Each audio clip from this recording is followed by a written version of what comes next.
সম্প্রতি চট্টগ্রামের হালিশহরে ঘটে যাওয়া ভয়াবহ অগ্নিকাণ্ডের ঘটনাটি যেন কেবল একটি দুঃস্বপ্নের প্রতিচ্ছবি। মুহূর্তের অসতর্কতায় সাজানো সংসার ধ্বংসস্তূপে পরিণত হওয়ার দৃশ্য মুহূর্তে ছুঁয়েছে দেশের প্রতিটি মানুষের হৃদয়কে। আগুনের লেলিহান শিখা যখন গ্রাস করেছিল চারপাশ, তখন আফসোস ছাড়া আর কিছুই করার ছিল না। অথচ একটু সচেতনতাই পারত এই প্রাণহানি ও ধ্বংসযজ্ঞ থামাতে।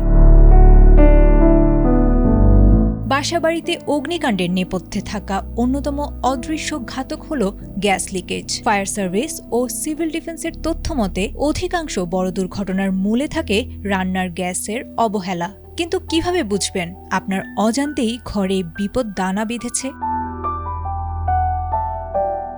সিলিন্ডার বা লাইনের গ্যাস মূলত গন্ধহীন হলেও সুরক্ষার জন্য এতে মেশানো হয় মার্কেপটেন নামক এক ধরনের রাসায়নিক। ফলে গ্যাস বের হলেই পচার ডিমের মতো তীব্র গন্ধ পাওয়া যায়। এছাড়া পাইপের সংযোগস্থলে হিস হিস শব্দ, অকারণে মাথা ঘোরা বা বমি ভাব এবং ঘরের টবের গাছ দ্রুত শুকিয়ে যাওয়া গ্যাস লিকেজের স্পষ্ট লক্ষণ।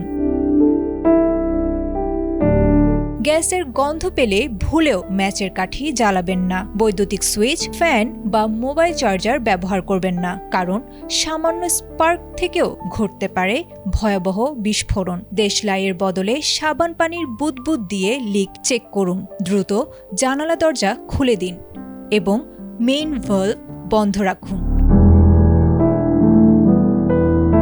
বিএসটিআই অনুমোদিত সিলিন্ডার ও পাইপ ব্যবহার নিশ্চিত করুন। সিলিন্ডার কখনো বদ্ধ জায়গায় বা নিচু গর্তে রাখবেন না, কারণ গ্যাস বাতাসের চেয়ে ভারী হওয়ায় নিচে জমে থাকে। ফায়ার সার্ভিসের কর্মকর্তার মতে আতঙ্কিত না হয়ে দ্রুত ৯৯৯ এ যোগাযোগ করাই বুদ্ধিমত্তার পরিচয়। মনে রাখবেন, আপনার রান্নাঘরের সুরক্ষা মানেই পুরো পরিবারের নিরাপত্তা। সচেতন হন, নিরাপদ থাকুন।